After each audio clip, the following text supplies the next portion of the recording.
ভর্তি হয়ে গেলাম এই কোরআনের শিক্ষা অর্জন করার জন্য, এই কোরআন সিনাই নেওয়ার জন্য। আমি নবীর মাদ্রাসায় ভর্তি হয়ে গেলাম। 1 বছর গেল, 2 বছর গেল, 3 বছর গেল, 4 বছরের মাথায় আমার লেখাপড়ার খরচটা বেড়ে গেল।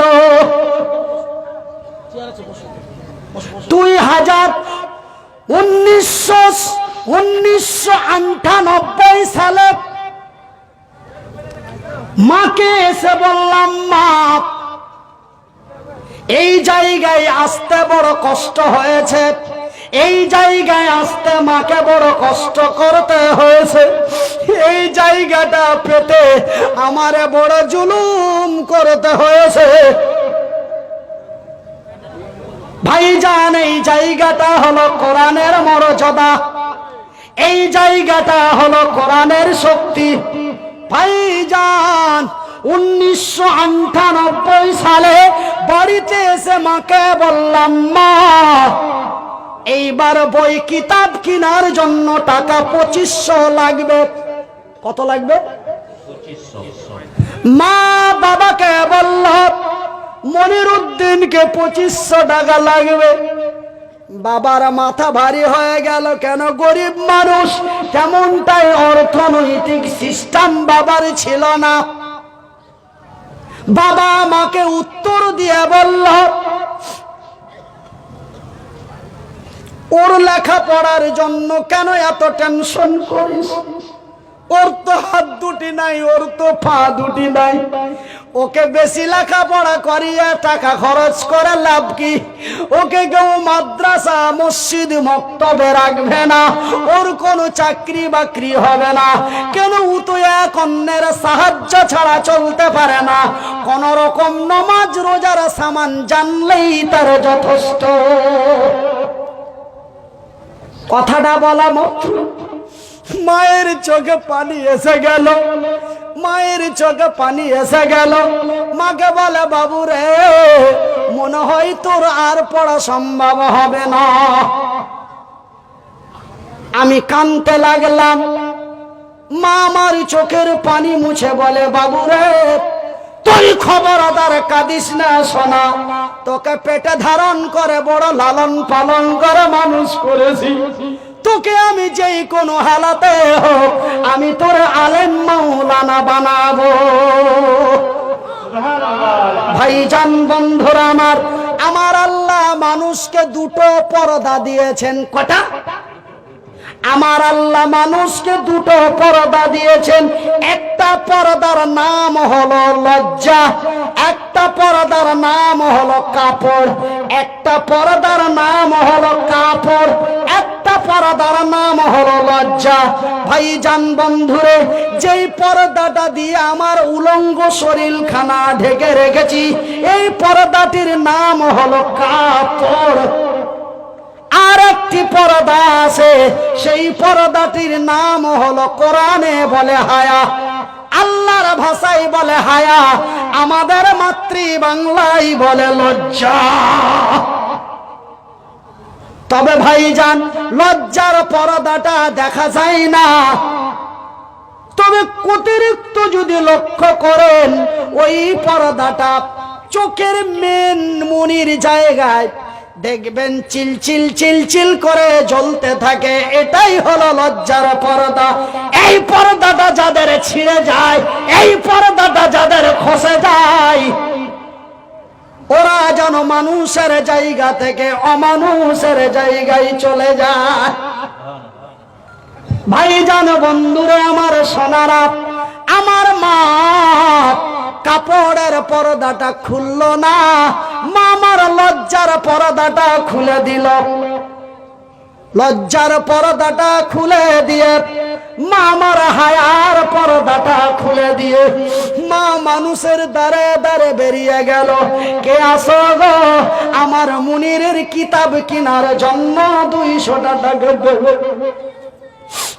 কেউ আসো রে আমার মুনিরের বই কেনার জন্য 100 টাকা দেবে?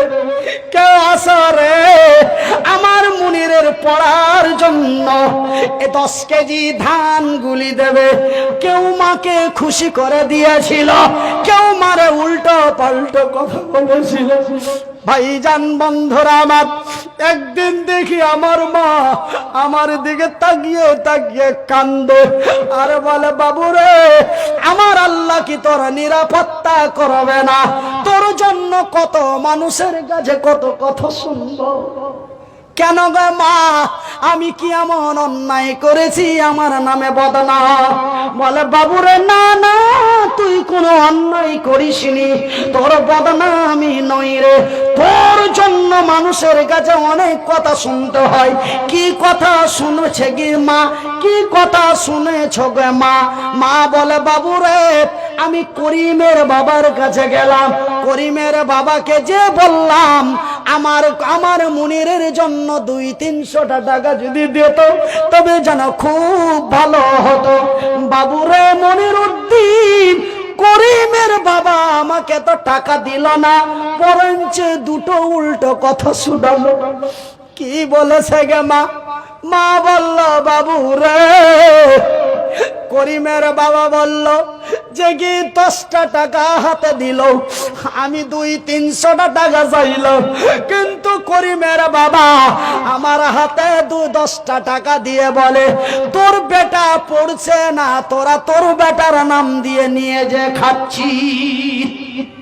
বাবুরে, বুকটা ফেটে গেছে। আমার আল্লাহ কি তোর নিরাপত্তা করবে না? আমি বললাম, মা, আমার আল্লাহ সত্য, আমার আল্লাহর কোরআন সত্য, নারায়ে তাকবীর, নবী সত্য, নবীর হাদিস সত্য। মা গো, আমার আল্লাহ দুটো হাত দেয় নাই, আমার আল্লাহ দুটি পা দেয় নাই, কিন্তু মা গো, আমার আল্লাহ দুটি চোখ দিয়েছে, বলি আলহামদুলিল্লাহ। মারে, আল্লাহ দেওয়া চোখ দুটি দিয়ে নবীর হাদিসে পড়ে দেখেছি, হাদিসটির নাম হলো সহিহ আল বুখারী। মা গো, সহিহ আল বুখারীর মধ্যে রাসূল তার পবিত্র মুবারক মুখ দিয়ে বলেন, রে আমার সাহাবী গণেরা, রে আমার উম্মত উম্মতিরা, রে আমার সাহাবী গণেরা, রে আমার উম্মত উম্মতিরা, আর জানো আল্লাহর আকাশের নিচে জমিনের উপরে আল্লাহর যত বান্দা বান্দি রয়েছে, তার মধ্যে মহান আল্লাহ 3 প্রকার লোকের দোয়া মাবুদের কাছে ডাইরেক্ট কবুল হয়। সাহাবীরা বলেন, ইয়া রাসূলুল্লাহ, ইয়া হাবিবাল্লাহ, হুজুর গো, ওই 3 প্রকার কারা? রাসূল বলেন, সাহাবীরা রে, ওই যে দেখছো সামনে তোমাদের বসে আছে মনিরউদ্দিন, কখন উত্তরবঙ্গ, কখন দক্ষিণবঙ্গ, কখন আকাশের উপরে, কখন নদীর তীরে, কখন মানুষের ঘাড়ে, কখন নদিয়া জেলায়, কখন মুর্শিদাবাদ জেলায়, কখন বাংলাদেশে, তো কখন ভারতে। এই সফরের হালাতে যারা চলে এদের বলা হয় মুসাফির। এদের কি বলা হয়? কি বলা হয়? আমার রাসূল বলেন, সাহাবীরা রে, একজন মুসাফির যদি মাবুদের দরবারে হাত বাড়িয়ে দেয়, আমার আল্লাহ যেন ওই মুসাফিরের হাতে ফিরায় না। রাসূল বলেন, সাহাবীরা রে, নাম্বার 2, ওই ব্যক্তির দোয়া আমার আল্লাহ তার রিটার্ন করেন না। একজন মাজলুম যদি আল্লাহর দরবারে হাত বাড়িয়ে দেয়, আমার আল্লাহ যেন ওই মাজলুমের হাত দুটি ফিরিয়ে দেয় না। রাসূল বলেন, সাহাবীরা রে, ওই যে দেখছো মুনিরের ডান হাতে বসে আছে, ওরা যেন মা। ওরা কারা? ওরা কারা? ওরা যেন মা। মাকে বললাম, মা গো, আল্লাহর রাসূলের হাদিসে লেখা আছে, হাদিসটির নাম হলো সহিহ আল বুখারী। রাসূল বলেছেন, মা যদি দোয়া করে, আমার আল্লাহ মায়ের দোয়া কখনো রিটার্ন করে না। মা তুমি আমার জন্য দোয়া করবে মা, নিশ্চয় আমি মনিরুদ্দিন একদিন কল্যাণময় হব।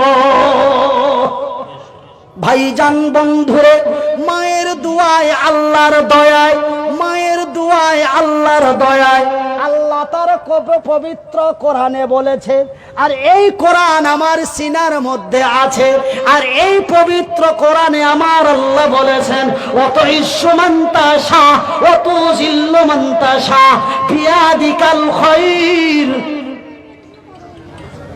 আমি আল্লাহ ইজ্জতের মালিক, আমি আল্লাহ বেজ্জতের মালিক। আমি যারে চাই তারে সম্মান দিতে পারি, আমি যারে চাই তারে সম্মানের জায়গা থেকে নামিয়ে আমি অসম্মানের জায়গায় রাস্তার ভিখারি বানাতে পারি। আমারই নাম হলো আল্লাহ। নারায়ে তাকবীর, নারায়ে তাকবীর। তবে ভাইজান বন্ধুরা আমার, তবে মায়ের দুয়ায় আল্লাহর দয়ায়, মায়ের দুয়ায় আল্লাহর দয়ায়, আপনাদের দুয়ায় আল্লাহর দয়ায় আজকে ভারতের 9টা রাজ্যে বক্তব্য রাখি, আজকে ভারতের বাইরে 2টি দেশে যায়। ভাই গো, আল্লাহ কোরআনে